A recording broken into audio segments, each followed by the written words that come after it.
안녕하세요. 저는 30대 여자입니다. 저는 어릴 때부터 책을 참 좋아했어요.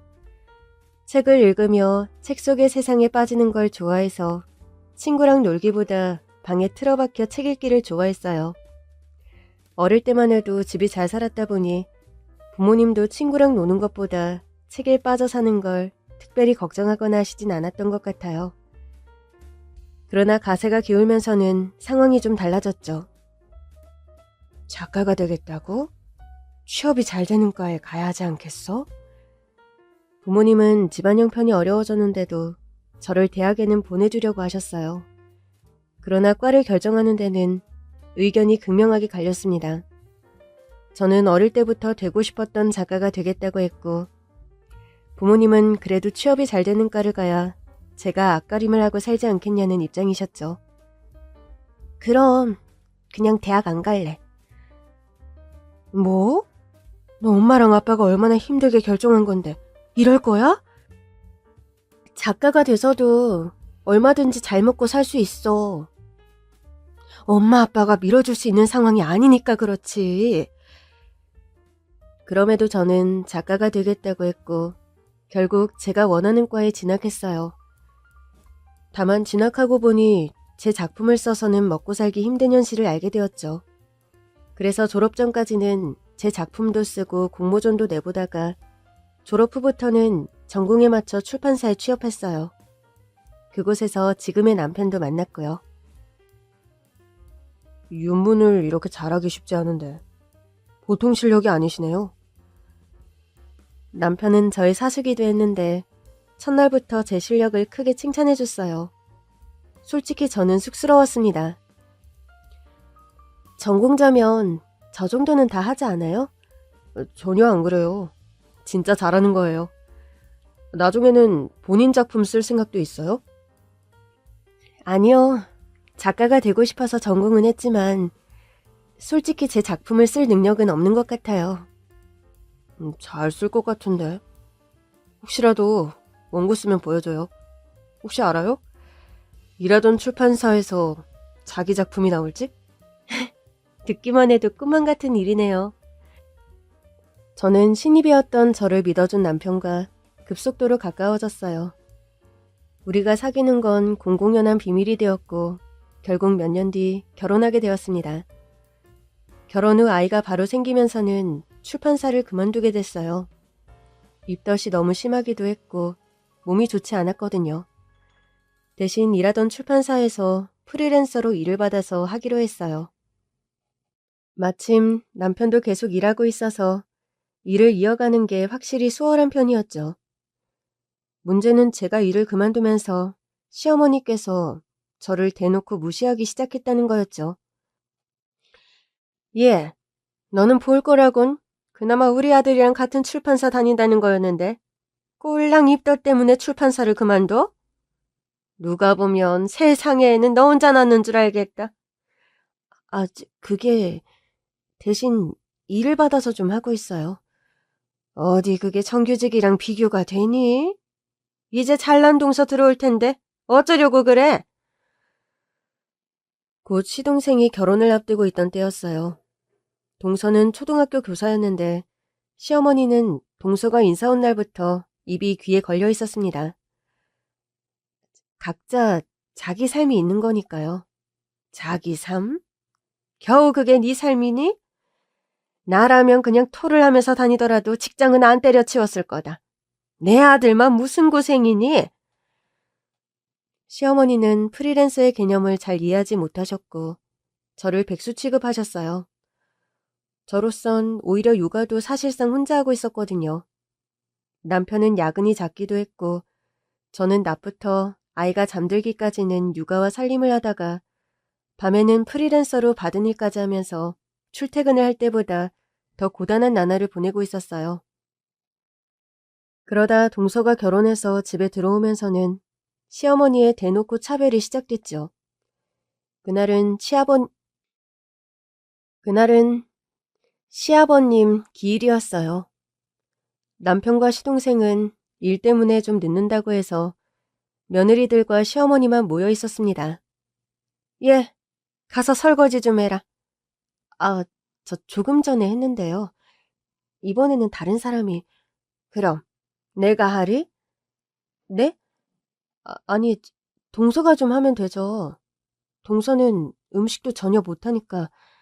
예, 너는 내내 피곤하게 일하고 온 동서한테 설거지를 꼭 시켜야겠니? 윗사람이 너 그렇게 해줄 줄도 알아야지. 그럼 나는 뭐 놀다 왔냐는 소리가 목구멍 끝까지 차올랐지만 꾹 참고 부엌으로 갔습니다. 그러자 동서가 따라오더라고요. 형님, 죄송해요. 제가 제대로 하는 게 하나도 없어서. 그럼 가서 재료 다듬는 거라도 도와드려. 어머님이 손에 생강냄새 밴다고 아무것도 하지 말래요. 그럼 장갑이라도 끼고 하면 되잖아. 어머님 혼자 하시기엔 너무 많아. 형님이 얼른 설거지하고 도와주세요. 뭐? 제가 손이 이래서.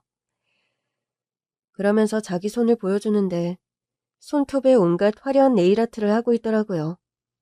저는 어이가 없었습니다. 동서, 그러니까 장갑이라도 끼면. 그때였어요. 시어머니께서 버럭 화를 내시며 부엌으로 오시는 겁니다. 너 지금 동서 구박하니? 네? 어머니, 그게 무슨 말씀이세요? 제가 동서를 왜 구박해요? 지금 딱 보니까 구박하는구만. 넌 내 말이 웃음니? 내가 그냥 네가 다 하라고 했잖아. 애들 가르치는 손인데 얼마나 귀한 손이야. 이런 손으로 음식 만들고 설거지까지 하게 해야겠어? 어머니, 그럼 동서는 왜 부르셨어요? 동서도 천천히 오라고 하지 그러셨어요. 얘 좀 봐라. 내 며느리 내가 보고 싶어서 불렀다. 내가 너처럼 일 부려먹으려고 부른 줄 알아? 어머니, 말씀이 좀 심하시네요. 내가 말이 심하다고? 아휴, 살다 살다 별소리를 다 들어본다. 그러게요. 우리 어머님이 얼마나 우아하고 고상하신데. 제가 참다 못해 시어머니께 한 소리 했더니 동서가 어머니 편을 들더라고요. 어머니, 아무래도 제가 설거지라도 하는 게 낫겠어요. 형님이 많이 화가 나신 것 같아요. 아유, 됐다. 내가 뭐 너한테 살림시키려고 부른 줄 아니? 가서 얘기나 하자. 아까 너희 반에 그 꼬맹이 얘기. 그거 마저 해봐. 시어머니는 끝까지 동서에게 아무것도 시키지 않으셨고 뒤늦게 온 남편과 시동생이 뒷정리는 다 알아서 했어요. 시어머니는 그것도 못마땅한 게 눈치셨지만 저는 이미 녹초가 돼 있었기 때문에 모른 척 했습니다. 또 어떤 날은 아이를 어린이집에 보내고 잠깐 한숨을 돌리고 있는데 시어머니께서 전화를 하신 겁니다. 네, 어머니. 너 우리 집에 좀 와라. 네? 저 지금 할 일이 많아서. 할 일이 많기는 무슨. 애 유치원 보내놓고 놀 시간이잖아. 어머니, 제가 놀 시간이 어딨어요. 집 정리도 해야 하고 저녁 준비도 해야 하고. 그러니까 누가 일 관두래? 어머니, 저 회사만 안 가는 거지. 할 일은 해요. 아, 글쎄, 지금 시간 되잖아. 좀 오라니까. 결국 마지못해 시댁에 갔더니 시어머니께서 저한테 여행 책자를 보여주시는 겁니다. 이거 둘째네 신혼여행 가는 곳이라는데 좀 봐봐. 설마 이거 보라고 부르신 거예요? 둘째가 이거 보고 갖고 싶은 거 말하면 사다 주겠다고 하더라고. 저는 어이가 없었습니다. 시동생 부부는 휴가가 맞지 않아서 아직 신혼여행을 못 간 상태였어요. 곧 신혼여행을 가는데 받을 선물을 같이 골라달라고 하시더라고요. 저는 화를 꾹 참으며 말했습니다. 어머니가 갖고 싶은 게 있을 거 아니에요. 사실 이게 갖고 싶긴 한데. 저는 시어머니의 선물 고르는데 1시간이 넘는 시간을 보내야 했고 집으로 돌아와 허겁지겁 청소하고 겨우 시간에 맞춰 아이들을 데리러 갔습니다. 아이를 데리고 돌아오는데 갑자기 눈물이 왈칵 나더라고요. 그때 마침 남편에게서 전화가 왔어요. 여보, 우리 애는 좀 어때? 어, 열은 다 내렸어. 사실 그날 아침 아이가 열이 좀 있었거든요. 심하지 않아서 보내긴 했는데 종일 아이 걱정에 가뜩이나 정신이 없던 날이었어요. 남편 목소리를 듣는데 갑자기 왈칵 눈물이 나는 겁니다. 여보, 울어? 남편이 깜짝 놀라서 묻더라고요. 여보, 나 진짜 미안한데 우리 이사 가면 안 돼? 어? 갑자기 왜? 나 어머니랑 가까이 사는 거 힘들어. 설마 어머니 요즘도 그러셔? 당신 백수 취급하면서 무시하시는 거? 동서 들어오고 더 심해지셨어. 몰랐지? 남편이 한숨을 쉬더라고요. 뭘 잘 몰라서 그러시는 거야. 그러니까 너무 스트레스 받지 마. 이사는 가자. 당신이 원하면 가야지. 진짜? 나 알아봐도 돼? 그럼 당신이 원하면 가야지. 그리고 자서전 원고 의뢰인이 좋다고 해서 그대로 수정봐서 진행하려고. 그래? 잘 됐네. 당신이 고생 많은 거 알아. 프리랜서 일도 보통 많은 게 아닌데 혼자 독박 육아까지 하고. 알면 고마워나 해. 늘 고맙지. 우리 이번 휴가 때 셋이서 여행 가자. 진짜? 그래도 자상한 남편 덕분에 시어머니에 대한 불만과 스트레스는 또 금세 괜찮아지는 부분이 있었어요. 그러나 그렇게 좀 괜찮아진다 싶으면 시어머니와 콤비라도 이룬 건지 동서가 제 속을 긁어댔습니다. 형님! 동서, 저녁 먹었어? 갑자기 웬 전화? 형님, 어머니 선물 같이 골라주셨다면서요? 그랬지. 형님은 뭐 받고 싶으세요? 나? 나는 됐어. 어머니나 잘 챙겨드려. 형님, 저 때문에 스트레스 많이 받으시는데 제가 뭐라도 해드려야죠. 순간 저는 당황했습니다. 그걸 알면서도 그러는 거야? 에? 제가 뭘 어쨌다고요? 아니, 조금 전에 그랬잖아. 내가 동서 때문에 스트레스 받는 거 안다며. 아, 알죠. 근데 그건 제가 어떻게 해드릴 수 있는 게 아니잖아요. 왜 아니야? 동서가 시댁 왔을 때 뭐라도 조금 도우려고 하고 스스로 하면 내가 좀 낫지. 형님, 정말 그것 때문에 화가 나신다고요? 그게 아니면 뭔데? 그냥 제가 형님보다 잘나서 열받으시는 거잖아요? 뭐? 그건 제가 어떻게 해드릴 수 있는 게 아니죠. 제가 직업도 더 좋고 돈도 더 잘 버니까 짜증내시는 건데. 그렇다고 제가 직장 관두고 형님처럼 백수로 살 수는 없는 거잖아요. 더 통화했다가는 안 좋은 소리만 할 것 같아서 관두기로 했어요. 저는 선물할 필요 없다고 말하고 전화를 끊었죠. 그리고 동선의 부부가 신혼여행에서 돌아온 날이었습니다. 시어머니께서 또 저를 부르시더라고요. 처음에는 바쁘다는 핑계로 가지 않을 생각이었습니다. 그런데 동서가 저를 위해 선물을 사왔으니 성의를 봐서라도 오라고 자꾸 설득하시는 겁니다. 결국 시댁으로 향했죠. 아휴, 꼭 저렇게 올 거면서 고집을 피우더라. 안 오면 계속 전화하실 거잖아요. 어머니를 차단할 순 없으니까요. 어머, 아유, 쟤 하는 소리 좀 봐라. 네가 그러니까 나한테 예쁨을 못 받는 거야. 저는 시어머니가 그러시거나 말거나 일단 자리에 앉았어요. 그런데 제가 앉자마자 시어머니가 그러시는 겁니다. 가서 과일 좀 가져와. 네?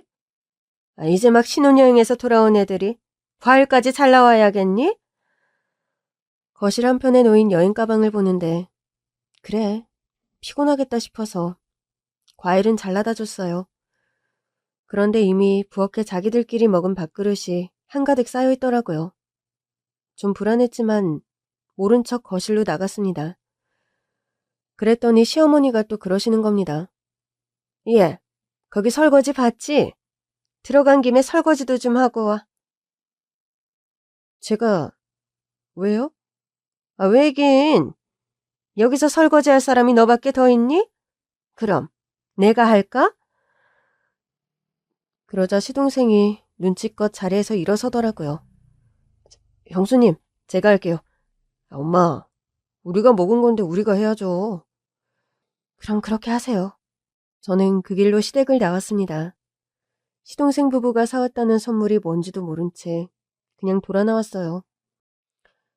문제는 며칠 뒤가 시어머니의 생신이라는 거였어요.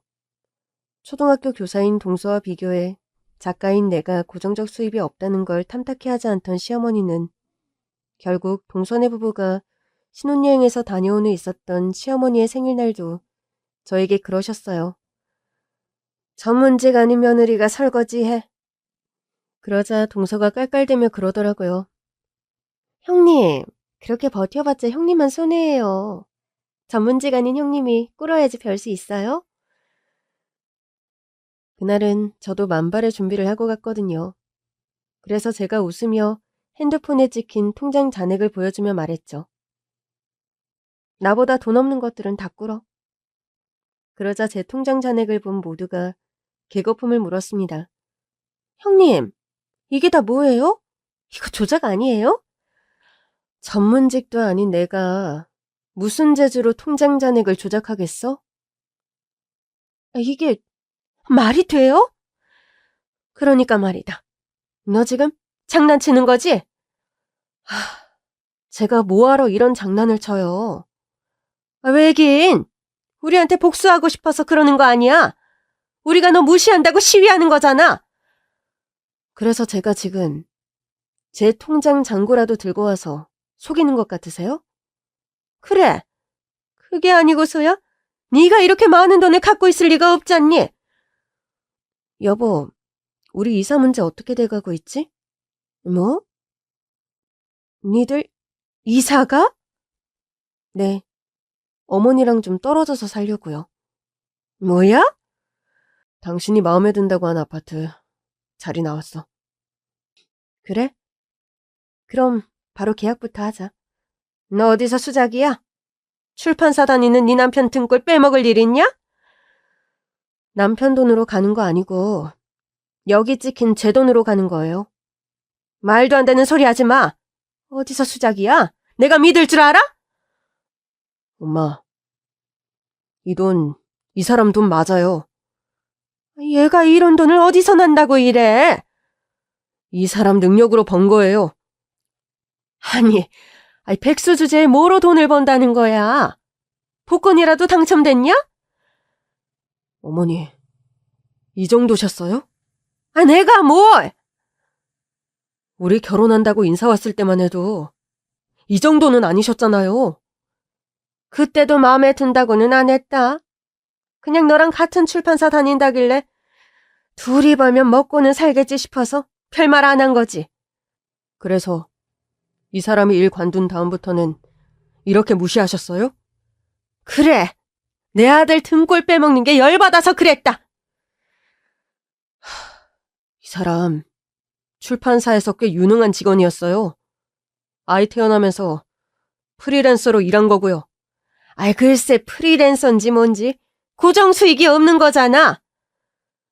고정 수익은 아니어도 일이 끊이지 않아서 오히려 전보다 더 벌기도 했어요.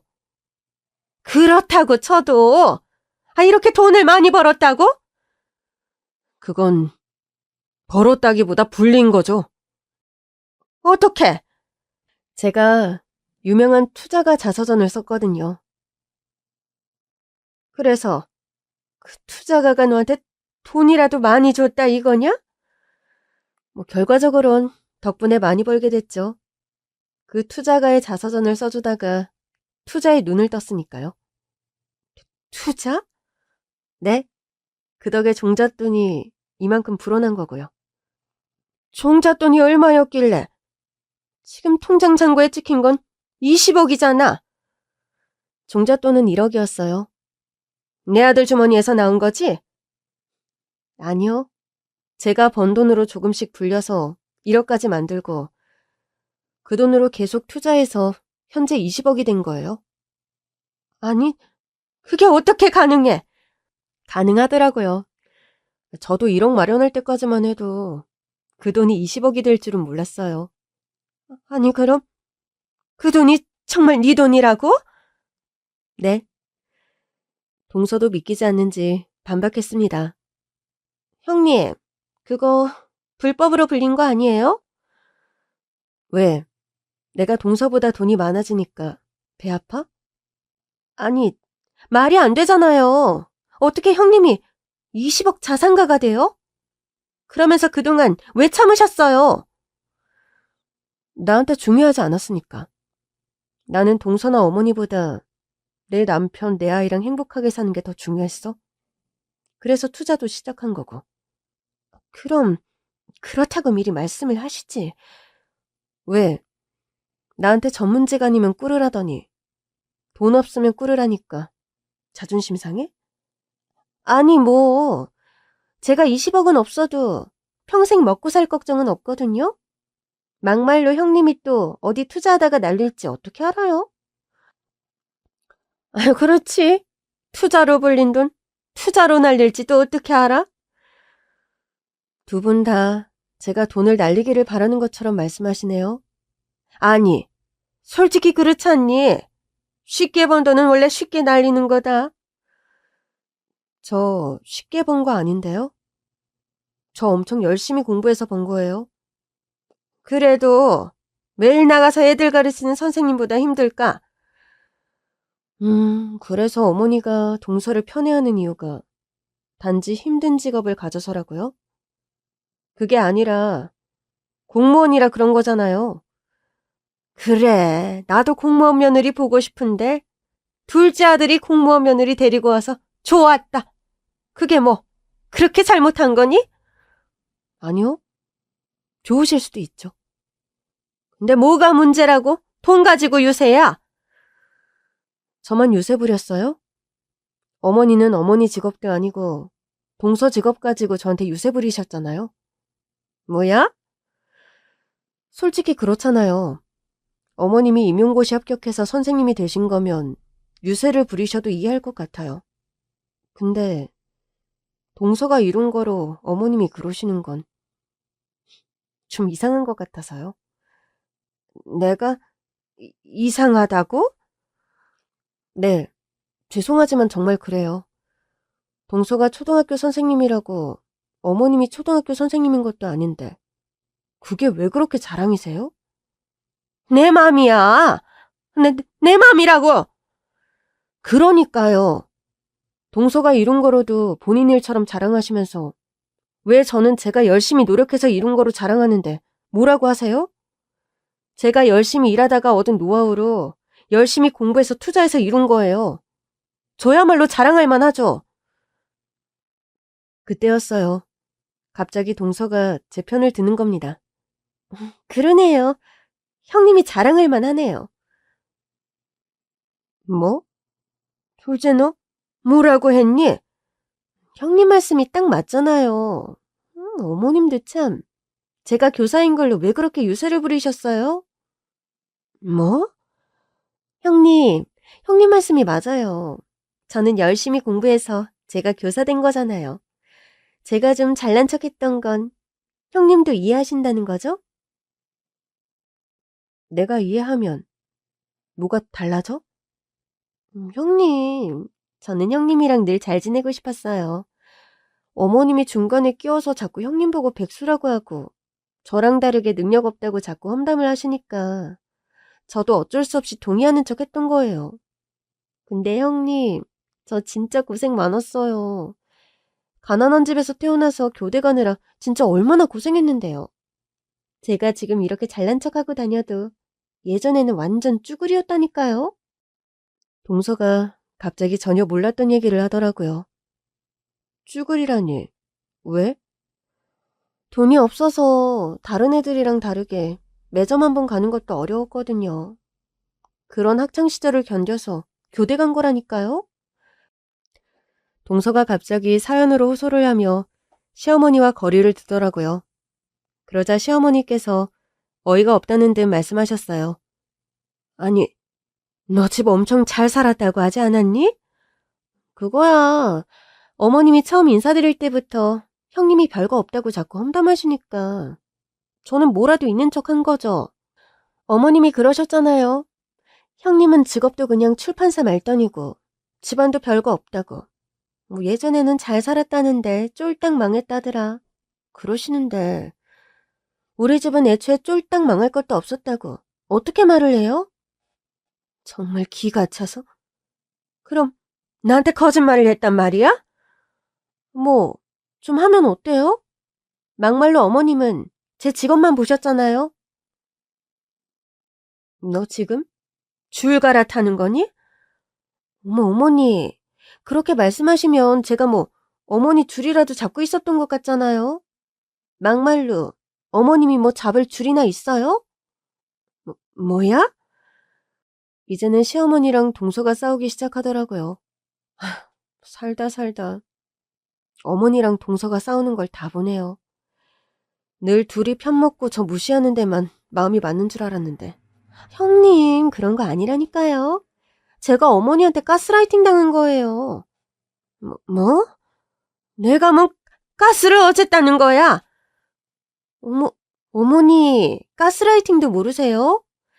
어머님이 형님을 미워하게끔 저를 자꾸 조종하셨잖아요. 너 지금 네 형님이 돈 많다고 나한테 이러는 거잖아.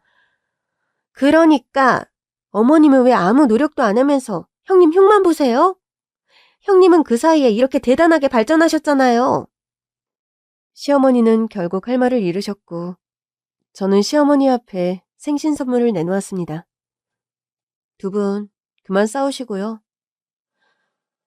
이거 어머니 선물이요. 순간 시어머니의 눈빛이 반짝 빛나더라고요.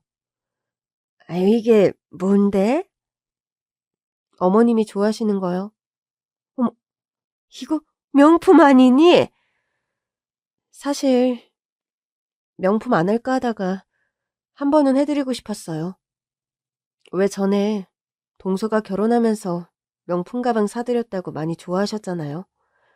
그래서 사온 거야? 아유, 고맙다, 얘. 그날도 이유 없이 집으로 저 부르셨었잖아요. 내가? 네. 제가 전화 받으면서 감기 때문에 병원에 가야 한다고 했는데도 어머님이 일단 오라고 하셨잖아요. 내가 또 언제 그렇게까지 말했다고. 늘 그러시잖아요. 그래서 그날도 왔더니 동서가 사준 명품 가방이라면서 보라고 하셨잖아요. 엄마, 이 사람한테 그러셨어요? 아니, 그냥 좋은 선물을 받았으니까 같이 보자고 부른 거지. 그래도 그렇지. 재수 씨가 시집 올 즈음이면 그때 당신 정말 아팠잖아. 그날도 부르셔서는 이 가방 좀 보라고. 넌 이런 거 안 받아봤지? 어느 세월에 가져보겠니? 그러면서 은연중에 너는 언제 이런 거 사줄 거니? 그런 눈빛으로 보셨잖아요. 아니, 나는 그냥 둘째만 잘 사는 것 같아서 짠해서 그랬지. 그러니까 왜 돈 많다는 얘기를 안 했어? 세상에 모든 사람이 자기 일을 떠버리고 살진 않아요. 저도 그럴 생각이었고요. 저를 그렇게 무시하지만 않으셨으면 저는 그냥 조용히 우리 가족끼리 행복하게 지냈을 거예요. 아무튼 어머님 생신이고 한 번은 명품 사드리고 싶었어요. 아니, 왜 두 번은 안 사줄 것처럼 그래? 저도 명품 안 쓰는데 어머니만 계속 사드려요? 아니, 뭐 좀 사줄 수도 있지. 내가 무시하는 거 싫었다며. 네가 이런 거 사주면 내가 어떻게 무시를 하겠니? 그래서 안 당할 무시면 그냥 무시하세요. 뭐? 그 선물은 그냥 제 성의예요. 한 번은 사드리고 싶었어요. 저희 엄마도 사드릴 거고요. 생신 축하드려요. 갑자기? 너도 참. 이럴 거면 처음부터 좀 좋게 말하면 좋았잖아. 돈 많다고 유세나 부리러 온 줄 알았더니. 원래 뭐 눈에는 뭐만 보인다잖아요. 둘째 너, 자꾸 내 속 뒤집을래? 제 말이 뭐 틀렸어요? 결국 시어머니의 생신 식사는 무산됐습니다. 동서가 시어머니와 대판 싸운 뒤 먼저 가버렸거든요. 다음날 동서에게서 연락이 왔더라고요. 형님, 오늘 저녁에 같이 식사하실래요? 갑자기 웬 저녁? 우리 오늘 저녁에 바쁜데? 어머, 왜요? 아, 아파트 계약 때문에. 맞다. 이사하신다고 했죠? 저도 같이 보러 가면 안 돼요? 동서가 같이 간다고? 왜? 너무 궁금해서요. 결국 동서는 우리 부부가 집을 보러 가는 길에 따라왔고 집을 보더니 아주 난리를 치더라고요. 어머머, 이렇게 큰 집 처음 봐요. 저는 언제 이런 집에 살아봐요? 동서는 직업도 좋은데 왜 못 살겠어? 차근차근 모으면 되지. 형님, 안 그래도 그것 때문에 뵙자고 했어요. 동서는 우리 부부에게 밥을 사주겠다고 하더니 비싼 식당으로 가자고 하더라고요. 남편은 먼저 가서 애들을 보겠다고 해서 저랑 동서만 식당으로 갔어요. 정말 여기서 밥을 사겠다고? 그럼요, 형님. 드시고 싶은 거 다 드세요. 대체 뭔데 그래? 할 말 있다고 해서 온 거야. 혹시 투자 때문에 연락한 거야? 역시 우리 형님 똑똑하셔. 형님, 투자하신 종목 좀 공유 좀 해주시면 안 돼요? 그건 그때그때 변하는 거라서. 이제 와서 내가 넣은 거 또 넣어서 뭐하게? 그럼 앞으로 투자하실 때 좀 알려주시면 안 돼요? 왜? 어제만 해도 내가 번 투자금 다 날릴 수도 있다고 하지 않았어? 어머, 형님. 제가 부러워서 한 소리만 기억하시면 어떡해요. 제가 어제 완전 형님 편 들었던 거 기억 안 나세요? 그래서 내 편 들어준 거 고마워하면서 투자할 때 알려달라? 형님. 앞으로도 제가 형님한테만 완전히 충성할게요. 저 절대 어머니 편 안 들어요. 동서, 난 앞으로도 동서가 어머니 편을 들어도 아무 상관없어. 그러니까 투자 종목 알려달라고 하는 건 좀 아닌 것 같아. 아니, 형님. 가족끼리 그것도 공유 못해요? 정확히는 내가 얻는 게 없잖아. 제가 형님 편 되어드린다니까요. 막말로 지금껏 시댁에서 완전 찬밥이셨잖아요. 그래서 나랑 동서랑 편 먹고 어머니를 따돌리기라도 하자는 거야? 솔직히 형님, 어머니한테 복수하고 싶지 않으세요? 제가 해드릴까요? 내가 왜 어머니한테 복수해? 그건 동서가 잘못 알고 있는 거야. 제가 형님 속 시원하게 해드릴 이야기가 하나 있단 말이에요. 그게 뭔데? 제가 시집 오면서 어머니께 사드린 그 명품 말이에요. 가짜예요. 뭐? 솔직히 어머님 사드린 명품 가방 있으면 제가 들고 다녔죠. 저를 하도 대단하게 보시길래 진짜 유명한 가짜 명품 만드는 데서 사왔는데 전혀 눈치를 못 채시더라고요. 동서, 그래도 그렇지. 어머님이 그 선물 받고 많이 좋아하셨는데. 형님이 사드린 건 진짜 맞죠? 돈 많으시니까. 이제라도 가짜라고 말씀드려야 하지 않아?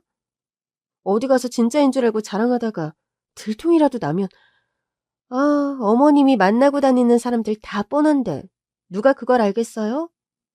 어때요? 재밌죠? 동서는 사람 속이는 게 재밌어? 그게 시어머니니까 재밌잖아요. 아니, 근데 왜 그랬어? 동서는 처음부터 어머님이 참 예뻐하셨잖아. 형님, 제가 어제 다 말씀드렸잖아요. 어머님은 제가 초등학교 교사인데다 집안까지 풍족한 줄 알고 예뻐하신 거예요. 그런 어머님이 어찌나 얄밉던지. 제가 어제 한 말 단지 형님 때문에 한 거 아니에요. 솔직히 제 말이 뭐 틀려요? 어머님은 뭐가 있다고 저한테 그런 조건을 바라는 건지. 막말로 제가 집안까지 좋았으면 이런 집에 왜 시집을 오겠어요? 형님도 좀 아깝지 않아요? 이렇게 20억 자산가가 될 줄 알았으면 이런 대우 받으면서 이 집에 시집 올 필요 없었잖아요. 시어머니가 힘들었던 건 사실이지만 나는 우리 남편 사랑해서 결혼한 거야. 그런데 갑자기 동서가 막 웃는 겁니다. 형님, 순진하게 왜 이러세요? 요즘 누가 결혼을 사랑만 보고 해요. 그럼 동서는 왜 했는데? 그 사람 공기업 다니잖아요. 그거 아니었음 안 했을걸요? 그럼 은퇴하고 나면? 그때는 황혼이혼이라도 하면 되죠. 그 사이에 돈 열심히 모아서 재산 분할 딱 해서 자유롭게 살 거예요. 뭐? 결혼해보니까 별것도 없고 시집와보니까 시댁도 별거 없고 지루하던 차에 형님이 20억 자산가라는 걸 알게 된 거예요. 내가 이 집에 시집온 이유가 있구나 싶어서 너무 신나더라고요. 동서는 참 알 수 없는 사람이네. 왜요? 제가 어머님 편이었다가 형님 편으로 붙어서 철새 같아요? 꼭 누구 편이어야 하는 거야? 그럼요. 그래야 확실한 이득을 얻죠. 동서는 그렇구나. 그럼 동서는 필요가 없어지면 또 편을 바꾸겠네? 형님한테는 안 그럴게요. 우린 가족이잖아요. 그렇게 치면 어머니도 가족이잖아. 에이, 어머니는 그냥 시어머니죠. 우리는 같은 며느리잖아요. 이제 우리 둘이 합심해서 잘 지내봐요. 제가 형님 편이 된다는 게 어떤 건지 보여드릴게요. 그날의 저녁 식사는 참 씁쓸했습니다. 식사를 마치고 집에 왔더니 남편이 궁금해하더라고요. 재수 씨는 대체 왜 찾아온 거야? 뜬금없이. 아마도 우리가 진짜 집을 이사하는 건지 궁금했을 수도 있고. 그게 왜 궁금하지? 내가 진짜 돈이 많은 건지 확인해야 하지 않았을까?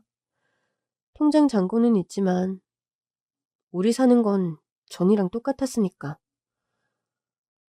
근데 그런 조사를 왜 해? 당신이 돈 많은 게 재수 씨랑 무슨 상관이라고. 나한테 투자 방법을 알려달래. 아, 그래서 어제도 갑자기 돌변했던 거구나? 근데 동서는 우리가 생각하는 것보다 속을 모르겠는 사람 같아. 좀 불안해. 뭐가? 그냥 마음이 좀 그렇네. 그렇게 한 달 후 우리는 이사를 했고 시댁과 거리상으로 조금 먼 곳으로 이사를 갔어요. 처음에 살던 집은 남편이 분양받은 아파트였는데 남편이 받은 집이라 그런지 시댁과 너무 가까웠거든요. 이사를 하고 나니 감회가 새롭더라고요. 처음엔 시댁이랑 가까워도 종종 아이 맡길 수도 있고 좋겠다 싶었는데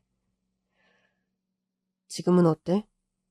당신한텐 좀 미안하지만 속이 좀 시원하네. 당신이 그렇다면 됐어. 나는 당신 덕분에 호강하네. 처음에 그 투자가 자서전 제안받았을 때만 해도 당신이 이런 걸 쓸 수 있을까 싶었거든. 늘 윤문 작업만 하다가 좀 신선했어. 샘플 온 거 보내도 내가 될 거라고는 생각 안 했는데 그분이 내 글이 가장 좋다고 했다며? 그냥 가장 좋은 정도가 아니라 콕 집어서 당신이 써줬으면 좋겠다고 하더라고. 덕분에 투자에 눈을 떴네? 당신 공도 커. 다들 알아도 잘 못하는데 당신이 열심히 노력한 덕이지. 덕분에 나는 이렇게 좋은 아파트에 살게 됐고 당신이 분양받은 집 한 돈도 못했잖아. 다 내가 한 것도 아니야. 다 알아. 당신이 나 기죽게 안 하려고 내 집 한 돈도 보태준 거. 그런 거 아니거든. 또 종잣돈은 빼서 투자해야지. 그러려면 내가 불린 돈을 다 쓰면 안 되니까? 이야, 이제 아주 전문가가 다 됐네. 이제 난 더 호강할 일만 남은 건가? 너무 믿지 마. 투자에는 자고로 리스크도 존재하는 거니까. 알겠어. 당신 말대로 나는 고정적인 수익을 계속 벌고, 당신은 지금처럼 프리랜서 일도 하면서 투자하고. 처음에 내가 그렇게 하자고 했을 때 솔직히 어떤 생각이었어? 갑자기 투자를 하겠다고 해서 좀 불안하긴 했는데, 우리가 회사에서 만난 덕에 내가 당신이 일 똑부러지게 하는 건 잘 알잖아. 그런 사람이 해보겠다고 할 때는 이유가 있겠지 싶더라고. 당신이 믿어준 덕분에 도전할 수 있었어. 그럼 우리 어머니라는 리스크도 좀 감수해 줄 거야? 이미 감수하고 있잖아. 내가 사랑하는 남자랑 살기 위해 감수해야 할 리스크가 시어머니라. 남들이 들으면 별로라고 하겠지만 나는 당신이 온전히 내 편이라 괜찮은 것 같아. 그래도 미안해. 그동안 당신이 그렇게까지 무시당하는 줄 몰랐어. 내 눈에는 당신이 무시당할 이유가 전혀 없었으니까. 프리랜서여도 일 잘해서 돈도 꽤 벌고 있었고, 투자에 눈 떠서 투자도 잘하고 있었고. 응? 그러니까 내가 뭘 하고 있다, 뭘 했다 드러내지 않으면 다들 아무것도 모르더라. 그만큼 관심이 없어서 그래. 관심이 없으니까 하나하나 말하지 않으면 모르는 건데. 그냥 모르면 모르는 대로 살면 되는 건데 말이야. 그러니까 각자 잘 살고 있는데 왜 그렇게들 비교하고 험담하며 못 잡아먹어서 안달들인 건지. 우리는 앞으로도 우리 삶을 잘 살자. 우리 가족끼리 똘똘 뭉쳐서. 좋지. 새 집에 왔으니까 이전 일은 잊고 새롭게 살자. 당신이 그래준다면 나야 고맙지. 새 집으로 이사한 뒤 저는 완전히 새로운 기분으로 살기 시작했어요. 어딜 가도 시어머니와 겹치지 않는 동선, 우리 가족에만 온전히 집중할 수 있는 환경이 되자 투자 감각도 더 좋아졌죠. 그렇게 신나게 지내고 있던 어느 밤이었습니다. 한밤중에 누군가 초인종을 누르기에 나가보니 동서가 서 있더라고요. 형님. 동서는 저를 보자마자 울먹이며 안겼고 저는 이게 다 무슨 일인가 싶어 어리둥절했습니다. 동서를 겨우 진정시킨 뒤 사연을 들을 수 있었어요. 글쎄, 남편이 저한테 이혼하재요. 어? 제가 어머니한테 가짜 명품 사다 준 걸 들었나 봐요. 그걸 어떻게 들었지? 저한테 소개해준 사람이 남편 친구 아내였거든요.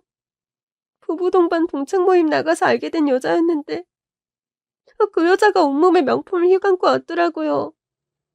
그래서 재력이 대단하신가 보다 그러면서 치켜 세웠더니 저한테 그 가짜 명품 가게를 알려주더라고요.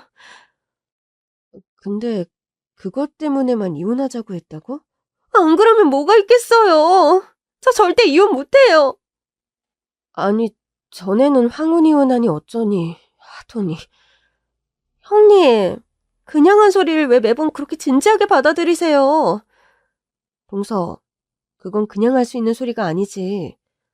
듣는 사람으로선 얼마나 상처가 되겠어. 몰라요. 모른다고요. 이혼 안 해. 절대 안 해.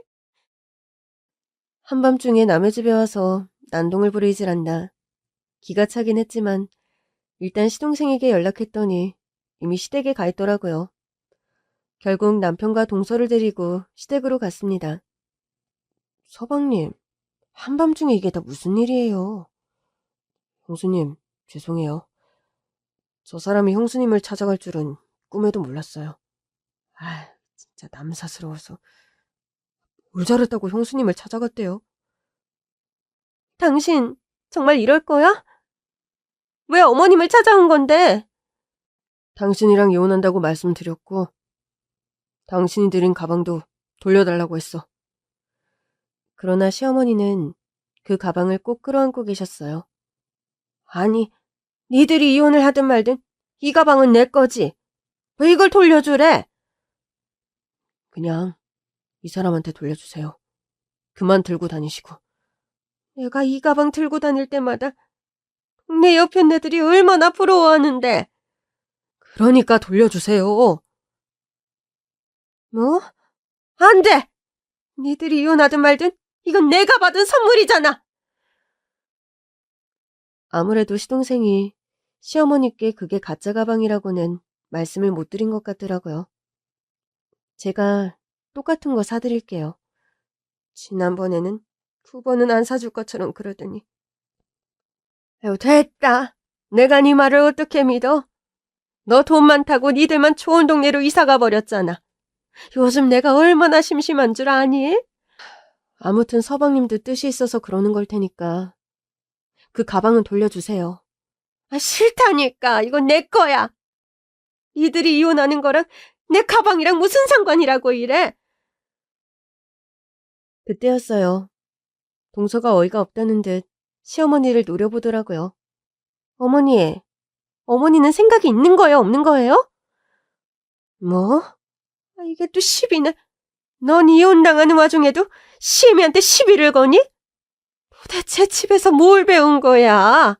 하긴 가난에 빠진 집에서 애한테 뭘 가르칠 여유나 있었겠어? 우리 집 가난한데 보태준 거 있어요? 어머님이 뭔데 우리 집을 욕해요? 너 하는 걸 봐라. 욕을 안 하게 생겼나? 어머님은 내가 이혼을 당하든 말든 그건 중요하지도 않아요? 가짜 명품이 뭐라고? 가짜 명품이라니. 도대체 그게 무슨 소리야? 동서도 말을 놓고 꽤 당황한 눈치였습니다. 그러니까 그게... 시어머니는 품에 안고 있던 가방을 마치 쓰레기라도 잘못 안고 있었다는 듯 내팽개치며 말했어요. 아니, 이게 뭔데? 이거 가짜야? 엄마, 그러니까 그냥 달라고 했잖아요. 계속 들고 다니시다가 망신당할까봐. 어머, 아이고, 진짜 기가 찬다. 야! 너 나한테 가짜 선물하면서 그렇게 생색을 냈던 거야? 가짜랑 진짜 구분도 못한 사람이 잘못이죠? 뭐야? 이게 진짜... 시어머니는 동서의 머리끄덩이라도 잡을 기세였고 우리는 겨우 어머니를 말렸어요. 어머니, 잠깐만요. 저는 서방님께 물어야 할 게 있어요. 도대체 이혼 왜 하시는 거예요? 동서가 단지 가짜 명품 가방 줬다고 이러시는 건 아닐 거 아니에요. 그래요. 어차피 다 들통난 김에 솔직하게 말할게요. 당신 그 입 안 다물어? 너 자꾸 내 아들한테 큰 소리 칠래? 너야말로 입 다물어! 또다시 시어머니와 동서 사이에서 스파크가 튀었지만 우리는 겨우 진정시킨 뒤 시동생의 이야기를 들었습니다. 저 사람 만나는 남자 있어요. 네? 아니, 결혼 전부터 계속 만나던 남자가 있었더라고요. 그 남자는 집도 가난하고 직업도 별거 없으니까 그 남자랑은 애인 사이로 남고 저랑 결혼만 한 거죠. 동서, 이게 정말이야? 형님, 저 사람 말 믿지 마세요. 뭐 눈에는 뭐만 보인다고. 당신이야말로 누구 있는 거 아니야? 그때 시동생이 휴대폰으로 영상을 틀더라고요. 영상 속에서는 동서 또래의 남자가 화면을 제대로 보지 못한 채 말을 하고 있었어요. 우리는 고등학교 때부터 만난 사이고요. 걔가 그랬어요. 재산 분할 가능할 때까지만 지금 남편이랑 살다가 재산 분할 받아서 저한테 온다고요. 영상을 본 동서는 개거품을 물며 주저앉았어요. 저 인간 미친 거 아니야? 내가 사실대로 말 안 하면 고소한다고 했더니 말한 거야. 당신 대체 왜 이래? 먼저 나한테 접근한 건 당신 상간남이야. 당신이랑 헤어지라고. 안 헤어지면 날 가만 안 두겠다고 협박했었어. 뭐? 그래서 어머니한테 가짜 명품 가방 준 걸로 헤어지려고 했는데 당신이랑 나는 조용히 헤어질 순 없나 보네. 아무튼 이게 진짜 이유니까 그만 도장 찍어. 미쳤어? 내가 도장을 왜 찍어? 내가 왜? 왜? 재산 분할하려면 아직 멀어서 못하겠어? 여보, 그런 거 아니야. 제가 날 계속 쫓아다녔어. 설마 내 말보다 저 남자 말을 믿어? 내가 당신 학교 동창들 카페까지 가서 다 찾아봤어. 당신이랑 저 남자 사귄 거 맞던데 뭘. 그러니까 그만 우기고 이혼하자. 당신이 어머니한테 가짜 명품 선물했다는 거 알고도 조용히 있었어. 근데 남자가 있다는 걸 알고 나니까 퍼즐이 다 맞춰지더라. 당신은 우리 엄마한테 진짜로 잘 보일 생각이 없었으니까 가짜 명품을 선물한 거고, 그 이유는 내가 아니라 다른 남자를 사랑해서였던 거야. 그래서 나랑 우리 집에는 눈속임으로 지내려고 했던 거지. 아유 세상에, 고정 수입 있는 초등학교 교사 며느리 본다고 다들 얼마나 부러워했는데 뭐 저런 게 우리 집에 들어왔어. 결국 동서랑 시동생은 둘이 이혼 절차를 받기 위해 먼저 시댁을 떠났어요. 우리 부부도 일어나려고 하자 시어머니가 제 손을 덥석 잡으시더라고요. 예, 미안하다. 고정 수입이 뭐라고? 내가 제 직업이랑 고정 수입에 미쳐서 널 무시하고 그랬어. 사과해 주셔서 감사해요. 그래도 마음이 좀 편해지네요. 그래, 내가 이 나이 먹고도 사람 보는 눈이 없었구나. 어머니도 놀라셨을 텐데 일단 좀 쉬세요. 근데 있잖아. 손을 놓으려고 했더니 시어머니가 다시 제 손을 꼭 잡으시는 겁니다. 그건 사줄 거지? 네? 뭘요? 네 동서가 나 속이고 가짜로 사준 명품 빼. 그거 아까 네가 사준다고 했잖아. 순간 할 말이 없더라고요. 저는 제 손을 힘주어 잡은 시어머니의 손을 놓았고 단호하게 말했습니다. 그건 어머니께서 모든 사실을 알기 전의 얘기고요. 지금은 다 아셨으니까 제가 굳이 사드릴 필요는 없을 것 같은데요. 또 제가 사드린 명품 가방도 있잖아요.